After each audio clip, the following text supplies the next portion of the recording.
Christmas night, my father walked into the living room and quietly lifted his shirt. Red welts crisscrossed his back like railroad tracks. Fresh bruises bloomed purple along his ribs. Some marks looked weeks old, faded to yellow-green. My name is Ethan Morrison. I'm 34 years old, a physical therapist in Boston. I'd driven 9 hours to Pittsburgh for Christmas, the way I had every year since college. The house smelled like pine and cinnamon. Presents sat under the tree. My grandmother's famous pecan pie cooled on the counter. Everything looked normal. It wasn't. Dad, what the hell happened to you? He stood there in the doorway between the kitchen and living room, hands shaking. My father, Robert Morrison, 61 years old, retired battalion chief from the Pittsburgh Fire Department, 28 years of service, 17 confirmed lives saved, was trembling like a frightened child. She said if I told anyone, she'd make sure your mother left me. From the next room, I could hear my grandmother laughing. That bright musical laugh she had. She was showing my mom photos on her phone, something about a recipe she'd found for Christmas cookies. I stared at my father. Who said that? He pulled his shirt down. Wouldn't meet my eyes. Your grandmother. The words didn't make sense. Grandma Helen, sweet 78-year-old Helen Morrison, who baked cookies for church bake sales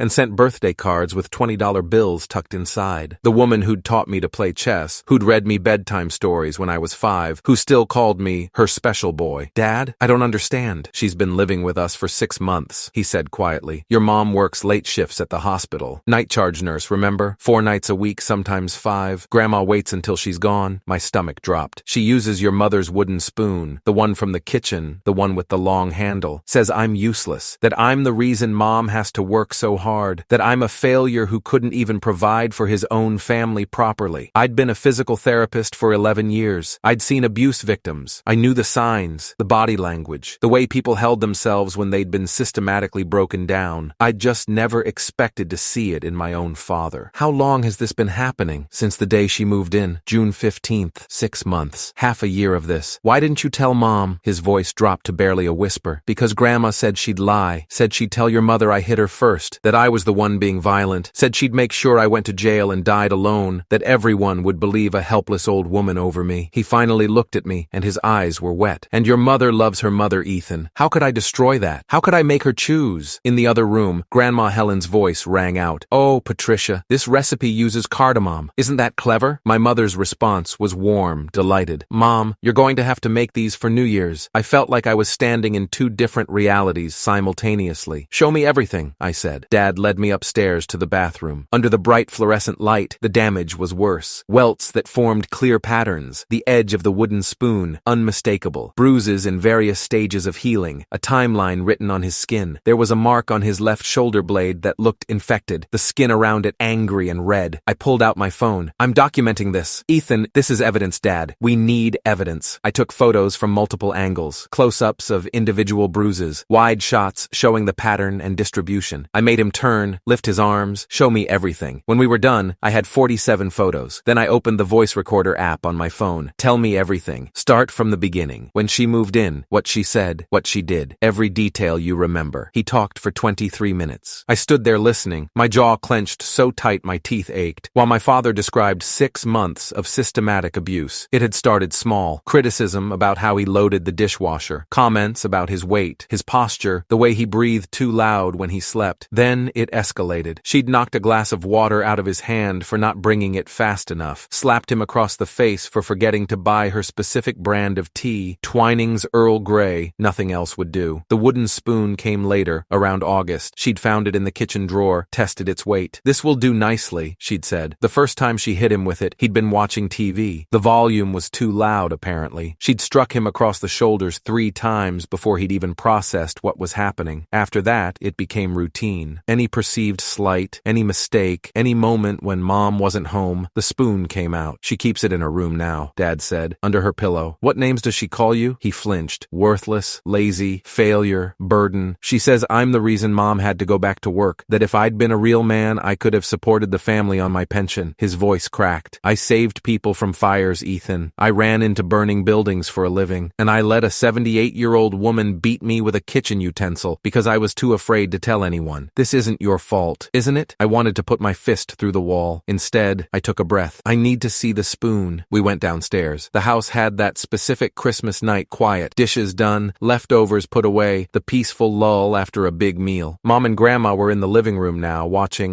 It's a Wonderful Life on TV. I went to the kitchen, opened the drawer where Mom kept her cooking utensils. Spatulas, whisks, ladles, no wooden spoon. She moved it, Dad whispered behind me. When you arrived this morning, she took it to her room. I nodded, pulled out my phone, photographed the empty drawer anyway. Evidence of absence. Then I went to my car, got my laptop, and the portable scanner I kept for work documents. Set everything up at the kitchen table. While Dad sat on the couch in the den, looking smaller than I'd ever seen him, I created a file. I imported all the photos from my phone, organized them chronologically by the age of the bruises, made notes about which injuries corresponded to which incidents from his testimony, cross-referenced dates with Mom's work schedule. I pulled it from the hospital portal, since I still had her login from when I'd helped her submit her vaccination records in 2021. Every night Mom worked late. There were new injuries. The pattern was unmistakable. I was 3 hours into documentation when I heard my grandmother's voice from the living room. "Ethan, come say goodnight before I head to bed, sweetheart." I saved my work, closed the laptop, walked into the living room. Mom was on the couch, phone in hand, probably texting one of her sisters about the holiday. Grandma Helen sat in the recliner that had been Grandpa's before he died, the good chair, the one with the perfect lumbar support and the heated massage function. She wore a soft pink cardigan, and her reading glasses hung from a chain around her neck. She looked like a Norman Rockwell painting. "There's my favorite grandson." She smiled at me, warm and genuine. "Did you get enough pie?" I made 2, just to be sure. The cognitive dissonance was staggering. I sat down in the chair across from her, kept my voice level. "Grandma, I have a question. How do you think Dad got those bruises all over his back?" Mom's head snapped up from her phone. "What bruises?" Grandma's smile didn't falter, but something flickered in her eyes. "What are you talking about, honey?" "The ones from being hit with a wooden spoon. The one with the crack in the handle from being used so many times." The room went silent. Even the TV seemed to fade into background noise. "Ethan," Mom said carefully, "what are you talking about?" I pulled out my phone, opened the photo gallery, handed it to her. She scrolled through the first 3 images. Her hand flew to her mouth. "Oh my God, he's lying," Grandma said quickly. Her voice had changed, sharper, with an edge I'd never heard before. "Robert's clumsy. You know that, Patricia. He probably fell in the garage. You know how he's always tripping over his tools." "Really?" I opened my voice recorder app. "Let's hear what he said happened." I pressed play. Dad's voice filled the room, quiet, broken, describing in careful detail how his mother-in-law had spent 6 months turning his home into a prison. Mom stood up without a word, walked into the den, came back with Dad, her hand locked around his wrist like she was afraid he'd disappear. "Show her," I said. Dad hesitated, looked at me, at Mom, at Grandma, who sat rigid in Grandpa's chair. "Please, Dad." He lifted his shirt. Mom made a sound I'd never heard her make before, somewhere between a gasp and a sob, a noise that came from deep in her chest. She reached out like she wanted to touch him, then pulled her hand back, afraid of causing more pain. Grandma stood up. "This is absolutely ridiculous. He's making this up to turn you against me, Patricia. You know how manipulative he can be." "Sit down," I said. My voice was cold, flat, the tone I used with combative patients who tried to refuse treatment. It worked in the clinic. It worked here. Grandma sat. I opened my laptop. "While you were saying goodnight and watching Jimmy Stewart, I prepared a few things. First, there's a police report I can file. I have 47 photographs, medical evidence showing injuries in various stages of healing, audio testimony, documentation of dates and times that correspond with Mom's work schedule." Grandma's face had gone pale. "Second, there's an email ready to send. Every member of our family, every friend you have, everyone in your church group at St. Andrews, with all the evidence attached as PDFs. You wouldn't dare," she whispered. "Try me. You beat a man who spent 28 years running into burning buildings to save people. You terrorized him in his own home. You made him afraid to tell his wife that he was being abused." Mom was crying now, still holding Dad's wrist. He'd lowered his shirt, but he looked shattered, like something inside him had finally broken. I looked directly at Grandma Helen. "Here's what happens next. Tomorrow morning, actually, in about 8 hours since it's nearly 1 a.m., you pack your things. You move into an assisted living facility. Dad and I already called ahead while you were watching the movie. Sunrise Senior, living on Bakerstown Road, has a room available. It's actually very nice. Memory care wing, 24/7 nursing staff, all meals included. I'm not going anywhere." Her voice was steel now, all pretense of sweetness gone. "Yes, you are, because if you're still in this house by noon tomorrow, the police report gets filed. The email gets sent to 47 people, and you spend whatever time you have left watching everyone you know learn exactly what kind of person you really are." Grandma's hands were shaking. She gripped the arms of Grandpa's chair. "Patricia, you can't seriously be listening to this." "Mom?" I looked at my mother. Her face was streaked with tears, mascara running. "Your choice, Dad or Grandma." She didn't even hesitate. She looked at her mother, the woman who'd raised her, taught her to bake, held her hand through through 2 miscarriages and Dad's cancer scare in 2015, and her voice came out like steel wrapped in ice. Get out of my house. Grandma's mouth opened, closed. The mask had completely fallen away now. What was left was just a cruel old woman who'd finally been caught. If you ever contact Dad again, I said quietly, if you ever try to see him or call him or send him a card, the email sends automatically. I'm not pressing charges today, but that can change. Instantly, I stood up, walked across the room to where Dad sat on the couch, Mom still gripping his wrist like a lifeline. I put my hand on his shoulder. You're safe now, I said. He started crying, actually crying, the way I'd never seen him cry even at Grandpa's funeral. Mom pulled him into her arms and he collapsed against her. This man who'd carried unconscious people down ladders and performed CPR on strangers and never once complained about the nightmares he had from the worst calls. Grandma sat in the recliner for another minute. Then she stood up, smoothed her pink cardigan, and walked upstairs without another word. The next morning, her bags sat by the front door at 11:47 a.m. 4 suitcases and a garment bag. She'd packed during the night. I'd heard her moving around, opening drawers, the sounds of someone dismantling a life. The van from Sunrise Senior Living arrived at 11:52. I answered the door. 2 staff members, Sharon Mendez, activities coordinator, and Robert Kim, admissions counselor. They'd both been very understanding when I'd called at 10:30 p.m. on Christmas night. We appreciate you taking a resident on such short notice, I said. Sharon smiled professionally. We're here to help. Is Mrs. Morrison ready? Grandma appeared at the top of the stairs. She was wearing her good coat, the wool one with the fur collar. Her hair was perfect, her makeup flawless. She looked like she was going to brunch, not being expelled from her daughter's home. She came down the stairs slowly, gripping the railing, stopped in front of Mom. Patricia? Don't, Mom said. Her voice was raw from crying. She'd been up all night with Dad, holding him while he finally told her everything. Just go. Grandma looked at me, then at Dad, who stood behind Mom like he needed her as a shield. You'll regret this, she said quietly. The only thing I regret, I said, is not visiting sooner. She gave us one last look, pure hatred. Then Sharon and Robert took her bags, guided her gently to the van, and she was gone. Dad stood in the doorway watching until the van turned the corner. Then he closed the door, leaned against it, and started crying again. Mom called out of her next shift, called out of the one after that too. She spent the week at home with Dad, and I extended my visit, working remotely from their dining room table. On December 27th, I took Dad to Dr. Marcus Chen, family physician with 18 years in practice. Dr. Chen examined every injury, photographed everything from a medical perspective, wrote a detailed report documenting signs of repeated blunt force trauma consistent with the instrument Dad described. Mr. Morrison, Dr. Chen said quietly, I'm a mandatory reporter. I need to file a report with Adult Protective Services. Dad nodded. I know. The report was filed that afternoon. Sarah Vance from APS, 12 years in elder abuse investigation, came to the house on December 29th. Dad gave his statement again. She reviewed all the evidence, my photos, Dr. Chen's medical report, the audio recording, Mom's work schedule that perfectly aligned with the injury timeline. This is one of the most thoroughly documented cases I've ever seen, she said, looking at me. Are you in law enforcement? Physical therapist, but I watch a lot of true crime documentaries. She almost smiled. We'll be opening a full investigation, and I'll be making a recommendation to the DA's office. On January 3rd, Detective James Rodriguez, 9 years in the domestic violence unit, called me. Mr. Morrison, we've reviewed the evidence package from APS. We'd like to move forward with charges, assault, elder abuse, terroristic threats, but we need your father's cooperation. I handed the phone to Dad. He was silent for a long moment. Then, do it. Grandma Helen was arrested on January 8th at Sunrise Senior Living. Apparently, she'd been making the staff miserable, complaining about everything, throwing food, calling the night nurses incompetent. When the police showed up, she screamed that this was all a misunderstanding, that she was the victim. Sharon Mendez, the activities coordinator, gave a statement that Grandma had made multiple concerning comments about teaching ungrateful family members lessons and knowing how to make people behave. The arraignment was January 15th. Grandma pleaded not guilty. Her attorney, some public defender who looked exhausted before the hearing even started,